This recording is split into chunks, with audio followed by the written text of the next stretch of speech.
All right, hey guys, so we're picking up from the middle of the lecture. Right? We finished with slavery in Pennsylvania. And so what we saw in Pennsylvania, right, these gradual abolition laws put in place, the increase in support for abolition, we are also going to see in many other countries, many other states in the North as well. So in Massachusetts, we see that slavery is incompatible with the state's constitution as of 1783. By 1790, there are no more slaves. We will see slave or gradual abolition laws put in place in Connecticut, Rhode Island, New York, and New Jersey, and slavery will also be banned in Vermont/New Hampshire in 1784. We also see the prohibition of the slave trade upheld. Right? We boycotted the slave trade essentially during the Revolutionary War to hurt Britain, but we're going to see that remain in place as well. Now, although we do see considerable support for abolition starting to arise in the Chesapeake region even in the 1780s, right? Remember, that's Virginia, Maryland. We are still going to see some hesitation. So one of the big worries in the South is that slaves make up such a large part of the population, right? They're 40% of the population in Chesapeake. In certain states like Georgia and South Carolina, blacks outnumber whites 2-1. Additionally, in the deep southern states, mainly Georgia and South Carolina, slave labor is still completely essential to the economy. And so they have become committed to this doctrine of racial superiority, right? Committed to this class control that they've created, and they're unwilling to abolish slavery because they're so economically dependent on it. And in contrast, that's part of why the North is able to abandon this, is because they are not economically dependent on slavery. So it really does come back to economics and to the profit here. While we do see some laws put in place and sort of Virginians beginning to maybe think about abolishing slavery, things like private manumission laws, right? So that basically means that we allow owners to free their slaves if they want to. We had completely banned that in the 1700s, forbidding people from releasing slaves. So we begin to see private manumission laws put in place.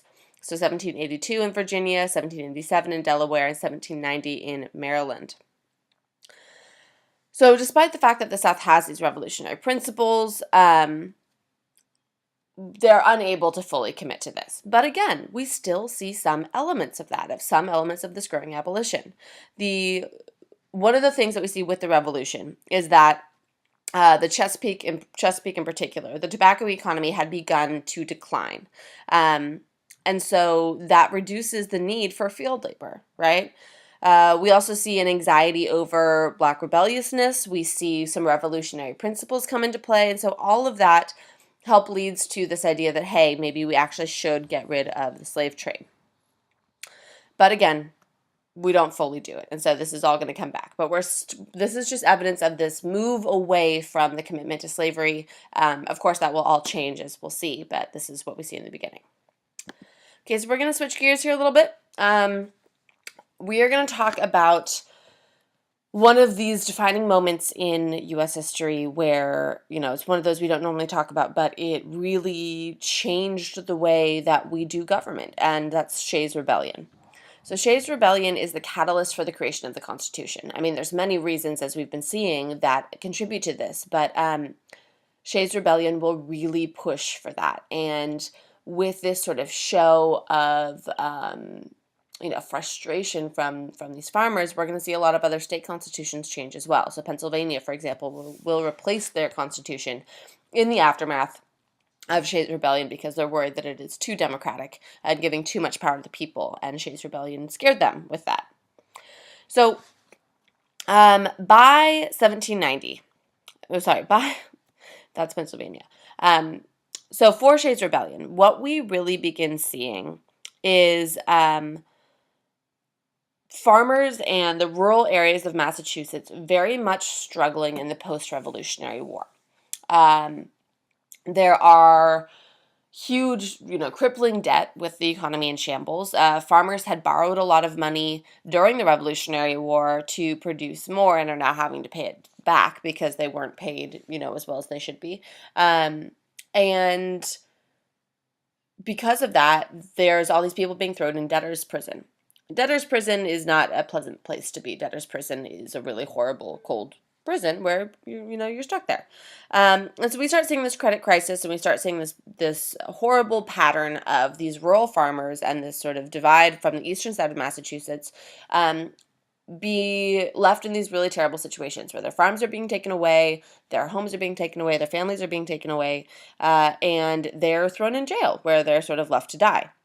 Now, on the flip side, the merchants in the western part of Massachusetts, right, the Bostonians, we're going to see Samuel Adams featured here very prominently, they are going to not understand why, the plight of these farmers. And so we're seeing a very rural versus urban divide begin to develop here. But in response to these debtors' prisons, essentially what happens is a man named Daniel Shays will sort of emerge. Oh, that reminds me, this should be Daniel Shays. There we go. He will emerge as the leader of this group, and he essentially raises and trains a militia filled with Revolutionary War veterans who are all insanely struggling because they were not paid like they should, or they're paid in money that depreciated, so it didn't, it wasn't actually up to how much it should be. And so they begin, he begins sort of talking about how they need to change something. So his army essentially takes over the court system with the idea that if we shut down the courts, then you cannot convict someone or throw someone in debtor's prison. So the way to stop having people thrown in debtor's prison was to shut down the courts. Now, it should be mentioned here that in the lead up to Shays' Rebellion, they did all of the things that you were supposed to do, right? They had petitioned their congressmen, they had written letters to the establishment, they had tried to make people aware of the plight that they were in, but unfortunately, it didn't work. So Shays' Rebellion will explode into full-fledged rebellion. And we are on the verge of civil war here. And so this is when the Massachusetts government will respond with two acts, the Riot Act and the Disqualification Act. And both of these are actually, championed by Samuel Adams, who is our former, agitator and revolutionary. And so the position he's in ends up being kind of ironic here. And so the Riot Act prohibited armed groups from gathering in public and permitted sheriffs to kill rioters who refused to disband. The legislature will also suspend habeas corpus, right? So you could hold people indefinitely, essentially. Oh, hi, Bandit. Hi. And sorry. So it's trying to find a way to sort of prevent this rebellion from happening. Now, we have two sides here, right? We have people working against the courts and trying to stop them from doing their job, and that's not good. But we also have soldiers being sent against citizens, which is not good either. We have laws being passed that are infringing upon the rights of people, and that's pretty terrible. And then there's this, this whole aspect of this call for, oh my gosh, our government isn't working for us, so what do we do about it? Ultimately, this is going to explode into a battle. Shay and his men will be captured. We're going to watch a video about that in a second, so I won't go into too much explanation, but they will be captured. Some of them ultimately will be acquitted, but others will be hung. And what we see in the aftermath of this is several things, but one of the biggest things is a call for change, and it becomes increasingly clear that the government as we have it cannot support the country, right? Everything is falling apart. We see other similar sort of insurgencies just on a much smaller scale throughout the country, and the government is not capable of dealing with it. And so in the aftermath of Shays' Rebellion, we are going to see some major changes and a call for the Constitutional Convention, where we actually write the Constitution. All right, so I'm going to put on this video here and go ahead and take notes while you're watching it. So the Shays' Rebellion video decided it did not want to play or record for you guys, so don't worry about it. Just keep going on with the lecture, and I'll show it to you guys in class on Monday. Okay, so what Daniel Shays' Rebellion shows us is that the Constitutional Convention... Sorry, those are my dogs making demon noises in the background, fighting over a ball. What Shays' Rebellion shows us is that the Articles of Confederation don't work, right? They're helpless in the response of armed rebellion. There's no way to raise an army. There's no way to actually do anything productive where they can be successful. They're completely broke, so it's not like they could even help out, the poor farmers. They can't respond. And so what is becoming increasingly evident to everyone, and what really shows through with Shays Rebellion, is that whatever we're trying to do, this noble experiment, is not working, right? Our government is not working. To help the people, the response to uprising isn't working. And so what we see is a push for change. And that's where we get the Constitutional Convention. By 1787, Congress also just completely loses authority, right? So our Articles of Confederation Congress, people stop showing up. We stop having any representatives attend. And they couldn't get the number of votes that they needed to do anything. So it becomes a complete disaster. We'd also stopped paying back the debt that we had. We stopped paying back any of our debt to France. We couldn't reimburse any of our American creditors or our foreign creditors. And finally, by 1787, Congress will transfer the responsibility of all of our national debt to the states, because the states are the only ones who can raise money. And then when the states are now suddenly broke, they're just going to increase taxes, like we saw in Shays Rebellion, which is going to produce this horrible effect for all of the farmers. So it's just this horrible cycle because there's no ability to do anything. So in September of 1786, we see a discussion to amend the Articles of Confederation to give Congress the power to regulate trade. The hope is that we could allow Congress, the ability to tax basically through tariffs, through taxes on imports. But for this big change where you need, if you're going to amend the Articles of Confederation, you need a unanimous decision, right? You need all 13 states to agree. And for their discussion, only 5 delegates arrive on time, and so they end up just calling for another convention. And in this convention, they schedule it for May of 1787. They schedule it in Philadelphia, and they have the full intention to thoroughly revise the Articles of Confederation to make them much more successful. We see disorder and unrest at both the state and the federal level, and this will build support for constitutional reform. In May of 1787, 12 of the 13 states show up. Rhode Island does not. Rhode Island at the time was called Rogue Island. They were a bunch of farmers, and they were incredibly distrustful of centralized government, so they were basically like, absolutely not. We are not coming. And they sort of boycott the whole convention. They will also be the last ones to actually ratify the Constitution as well, but we'll get to that later. So 12 of the states send delegates to Philadelphia with the intent of revising the Articles and coming up with a solution. So that brings us to the Constitutional Convention.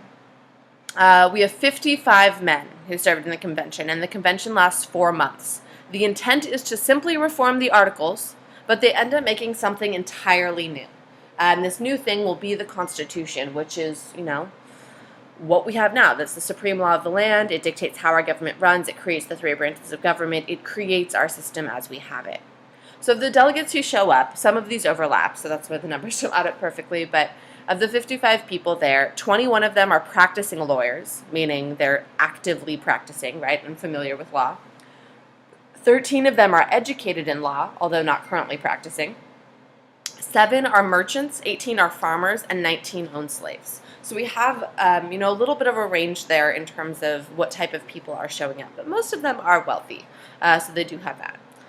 They also tend to be young men, so they're not the older generation. Most of them are under 50, meaning most of them are sort of this new upcoming generation who was raised by the previous generation. We definitely have our older ones. We have Ben Franklin, who's 81 and shows up as a delegate from Pennsylvania. We have George Washington there, but it's definitely the younger generation of people. And many of them had served in the Revolutionary War and held political office, so they had the understanding of what it takes to write a new constitution. Madison will show up with a plan, and James Madison will become known as the father of the Constitution.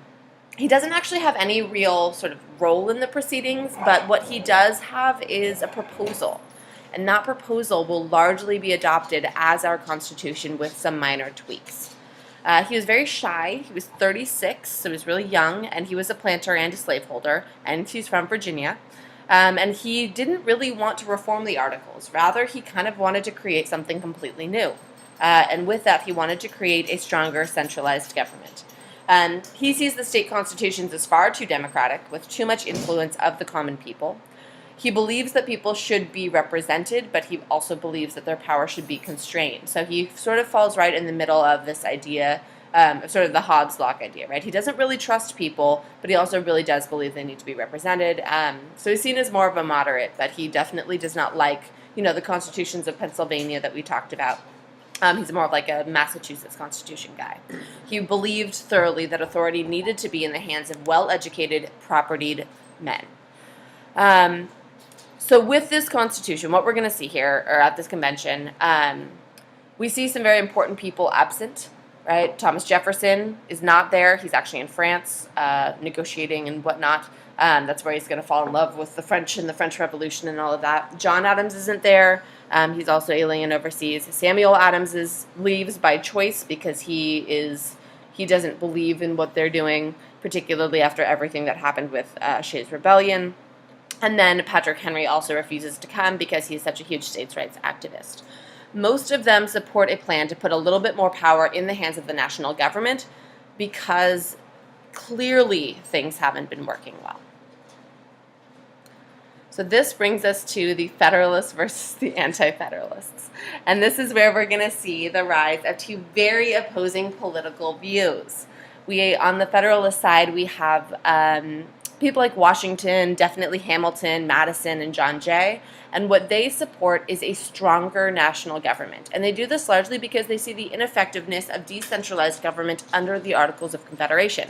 They had all had experience with the Continental Army, and under the Articles they had seen the complete ineffectiveness of the government that does not have centralized powers, right? They know that it cannot tax, they know it cannot raise money, and they know that it can't do anything that it needs to do. It can't raise an army, it can't protect itself. And so they focus on the idea of a republican empire and focus on commercial development. This idea of a republican empire is very much based off of the belief of public virtue. But the idea is that very few people actually put the public good ahead of their own. And so you need to put power in the hands of people who are capable of doing that, right? So we see that Hobbes influence there again too, right? This distrust of people. So you need a stronger government to control that. The Anti-Federalists will be sort of the opposite. They are very against centralized power. They are fearful of the federal government being too large, right? They have a very strong memory of Great Britain and what that entailed. And they believe that the United States is far too large and far too remote with far too many different interests to actually effectively represent and govern anyone. So they emphasize local government and local power. They think that if you focus on sort of local elections and local government, that will better represent the people who they're trying to represent. So they're much more of a states' rights people. They also very much see the corrupting force of power and affluence. They see how when you get into positions of power that it can change who you are.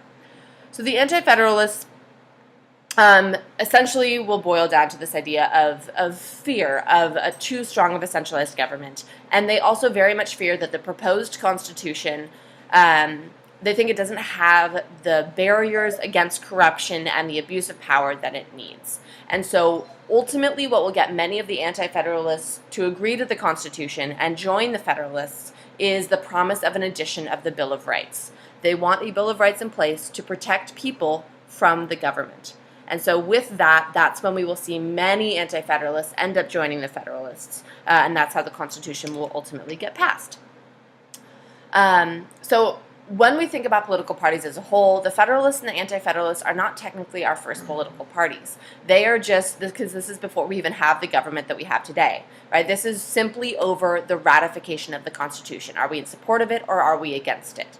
And so when the Constitution is ratified, the Anti-Federalist Party kind of moves away, but a lot of those thoughts and ideas, that same emphasis on states' rights, that fear of centralized government will continue over into the Federalist Party, and that's where we will see our first political parties develop.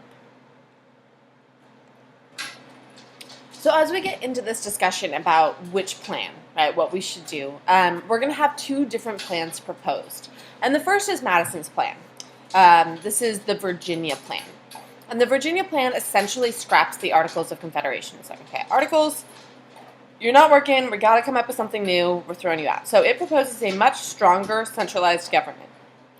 Its goal is to have what we call a bicameral house, which is two houses within the Senate, within the Congress, right, within the legislature. So we have both the House of Representatives and the Senate, that's what we call it now, that make up Congress. That makes, the laws and stuff. So two houses within Congress, within that national legislature.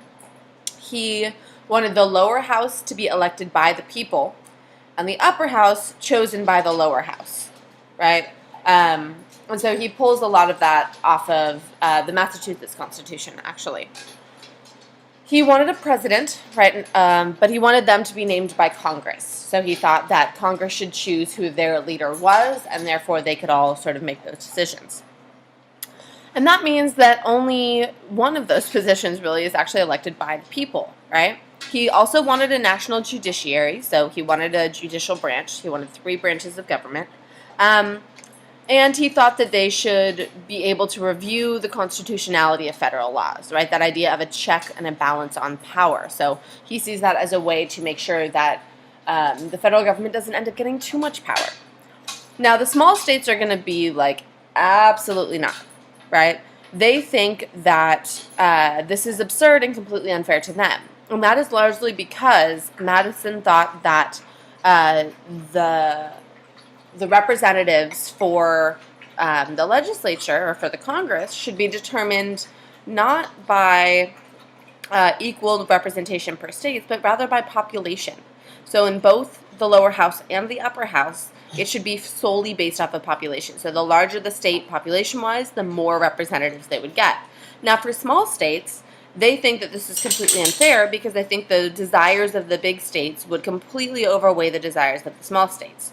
And that being said, at the time, over half of the American population lived in the 3 biggest states, which were Virginia, Pennsylvania, and Massachusetts. So these 3 states carried a majority, essentially, over all of the other states. And so there's a lot of fear from the smaller states because of that they would have too much of an influence. So to counter the Virginia plan, there's a second plan that's made up called the New Jersey plan.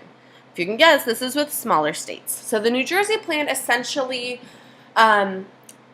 just revises the articles without massively making some huge changes, just giving them a little bit more power. So they wanted a unicameral legislature, right? One house, so just Congress, where each state had 1 vote, right? Each state had equal representation. And so that would be exactly like what we had under the Articles of Confederation. But what they wanted to do was enlarge the powers of Congress. They wanted to give Congress the power to tax, the power to regulate commerce, right? So they could actually regulate trade and put tariffs and make decisions and things like that.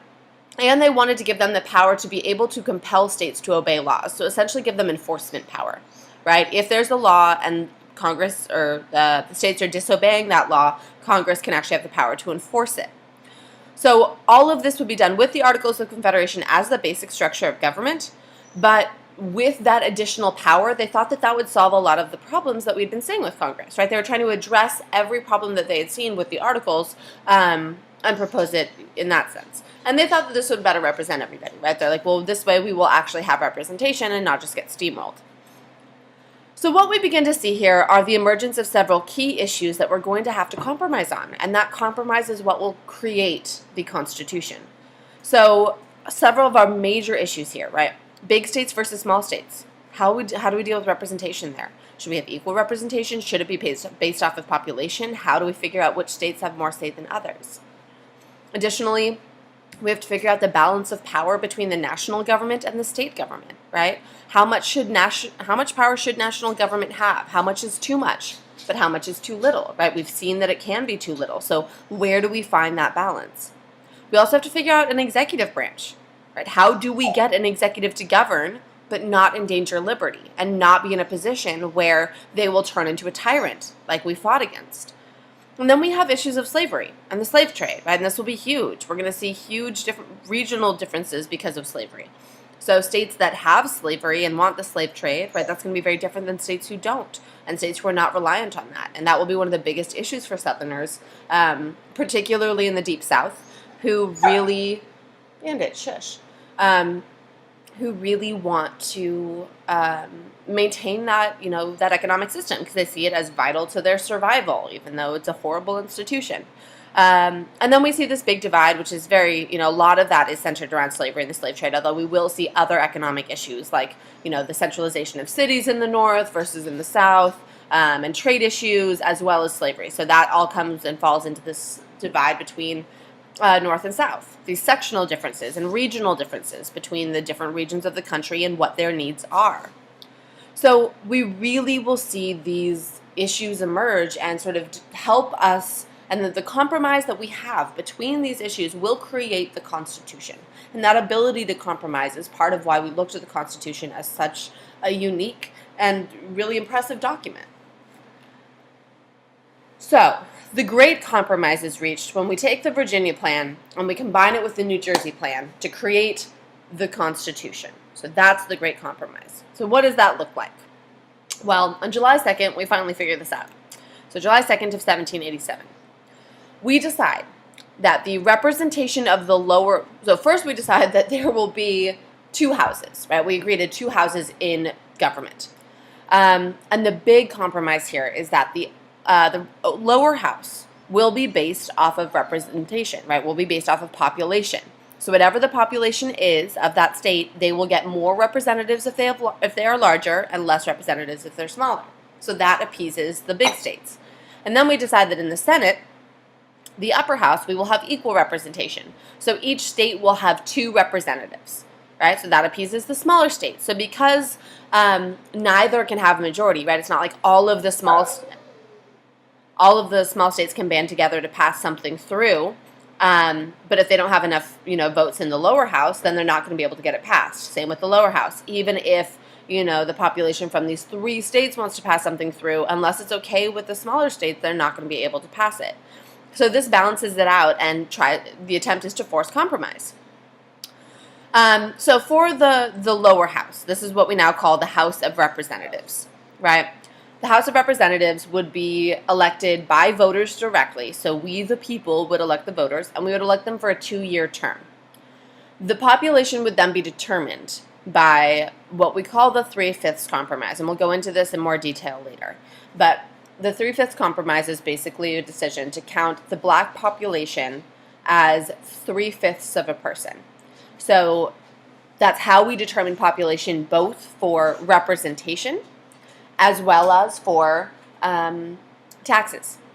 So it's the white population plus 3/5 of the black population. Now for the Senate, they're going to be elected every 6 years. And each state gets 2 representatives, and those representatives will be appointed by the state legislature. So the state legislature is like, so in California, for example, right? Even though we have the federal government, we have everything that's going on in D.C., but we also have the California government, right? We have what runs California and how that works, and what laws do we have here, right? That's who passed like the legalization of marijuana, for example. Federally, that is not legal, but in California it is. So the California government, based in Sacramento, is essentially, they would be the ones who would choose who the senators were. Now this will actually change in 1913, but it takes until then for us to actually directly vote for our senators, which is what we do now.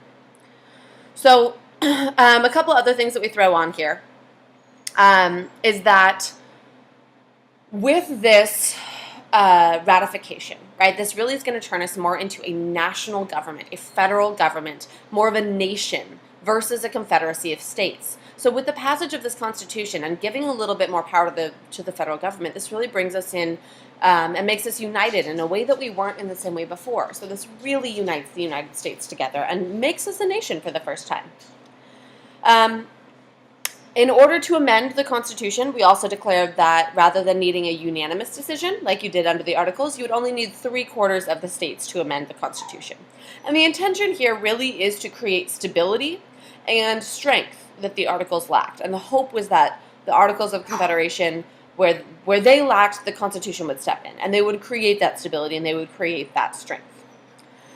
What Congress could do now, right, the congressional powers included taxes, regulating commerce, coining and borrowing money, declaring war, and raising armed forces. So a lot of the things, right, that they could not do before, they can do now. They can tax They can regulate commerce. They can raise armed forces. All of those were not present under the Articles of Confederation and were things that were very necessary. Hold on, but the door's open. Go outside. I'll be right there. Okay. So the other thing to note here, right, is that in this new Constitution, power is not really vested in the common people, right? And we're going to go through this a little later of where we actually see where Congress puts the most power. But the majority of the power is left to the hands of the government, right? The people directly only get to vote for the lower house. They're not voting for the senators, right? They're not voting on these direct laws. So a lot of this power is pulled away from the people because of that fear of armed mob and what we see. So finally, our ratification process. When this is first proposed, there is widespread opposition. This is seen as a massive threat to state interests. This is seen as a betrayal of republicanism and the revolutionary ideology. They think that this centralized power would corrupt and endanger the very essence of American liberty. Hold on, I gotta let the dog out. Okay, much better. Dogs are happy. Sorry about that. Some of the reasons why we think that this would endanger American liberty is some people think that the country is too big for central government to avoid factional disputes. They didn't think the separation of power would prevent abuse. Okay, some thought that the country was too big for a centralized government. They thought that it would lead to factional disputes, and that would be really problematic. Some people thought that didn't think that the separation of power would actually prevent abuse. So even though we had different branches of government, they were worried that we would still see too strong of a centralized government. And others just really wanted power tied more closely to the people, which, actually is kind of a valid point of the original Constitution. So what really changed the tide and convinced people to support the Constitution was two parts. And the first incredibly important part was something called the Federalist Papers. And the Federalist Papers were written by James Madison, Alexander Hamilton, and John Jay. It is written in order to promote the ratification of the Constitution in New York. And they argued that power was not the enemy of liberty, but is actually what will guarantee it. So rather than the centralized government having too much power, and that threatening the individuality of each state and each person, they actually argue that the very fact that it has that power will guarantee that everyone has liberty. Ultimately, the Federalist Papers will be 85 essays, and their essential argument is this. People possess different interests because they have unequal abilities and varying success in accumulating property. But that very fact that people have different interests and different abilities and different amounts of property means that we have diversity. And the more diversity that we have, they argue, the more our liberties will be protected. They argue that it is less probable that a majority would hijack the rights of a minority and hijack the rights of citizens if we have that diversity, right? If we're forced to work together because there are so many diverse interests. So they flip one of the Anti-Federalist main arguments, which is we're too big, we're too diverse, there's no way we can actually represent the people. Their argument is, no, it's the very fact that we are big, it's the very fact that we are diverse that will force us to protect the rights of the people, right? We have to take in everyone's interest into account, and there's no way that a majority will be able to take over and sort of squash everyone else's rights because we simply do not have enough people in power to do that. I'm sorry. So the more diverse we are, the more our liberties will be protected. Ultimately, this will convince a lot of people, but not everyone. So the first states to ratify the Constitution will be Delaware, Pennsylvania, and New Jersey, and they will ratify it in December of 1787, so that same year. The next states will be Georgia and Connecticut, they'll ratify in January of 1788. And in February of 1788, Massachusetts will also ratify. However, they ratify with a condition. And this brings us to our second major point that will increase support for the ratification. And that is the Bill of Rights. So the Bill of Rights is something that had been talked about a lot and thrown around. And it's one of the biggest things that the Anti-Federalists were saying, we don't want to ratify until there is a Bill of Rights. We will not support that until there is a Bill of Rights. And so Massachusetts, in a similar vein, they're attempting to show their support for the Constitution, but they say the only way our ratification will stand is if you promise to add a Bill of Rights to the Constitution. So they ratify, but on a condition. Maryland and South Carolina will also ratify in February without that condition, but they still ratify. And then in June of 1788, New Hampshire becomes the 9th state to ratify the Constitution. And according to the Constitution, right, you only need 3/4 of the states for something to go into effect. So technically, the ratification goes into effect as soon as New Hampshire ratifies the Constitution. They're the 9th state to do so. So starting in June of 1789, starting in January of 1789, the Constitution goes into effect. Virginia will also, so New Hampshire's the last one necessary, but we will see the other states follow suit. So Virginia will ratify in June of 88 as well, but just after New Hampshire. New York will ratify in July of 88. North Carolina will ratify in November of 88. And Rhode Island, right there, our sweet Rogue Island, who didn't even show up to the Constitutional Convention because they're like, screw all that centralized government. They won't ratify it until May of 1790. So it takes them a while. So before, quick sort of emphasis here. So why did this end up getting ratified? Right? Why did the Federalists end up winning this? Well, there's a couple things. I mean, first, the Federalists find a lot of strength on the coasts, in the rivers, in the cities, and in the towns. They tend to be merchants. They tend to be businessmen. They're artisans, laborers, shopkeepers, right? They tend to be more in the city. The Anti-Federalists had a tendency to be more in farms. They're outside of the intense market trading economy. They have more local loyalties. They believe more in sort of the Whig ideology, the Republican ideology. And so ultimately, why the Federalists went out here is because, first, people across the board understood that the Articles of Confederation were inadequate, right? The farmers during Shays' Rebellion felt the inadequacy, right? They understood just how bad they were, that the government couldn't do anything to help them. So it's clear both in the cities and in the rural areas that the Articles weren't working. But there's still a lot of fear, particularly from the Anti-Federalists, that this will be too much power. But ultimately, again, the Federalist Papers and the political skill and the determination of the Federalists will convince many of the Anti-Federalists to support this and allow the Federalists to win. And with that, the Bill of Rights will also be incredibly important to secure those rights of the individual people. We will talk a little bit more about the sort of details of the Constitution later, and then we'll introduce the Bill of Rights next week. So thanks, guys. I think you're going to move on to your Constitution activity here pretty soon. Thanks for watching this, and have a wonderful weekend. Sorry for all the puppies and the laughing.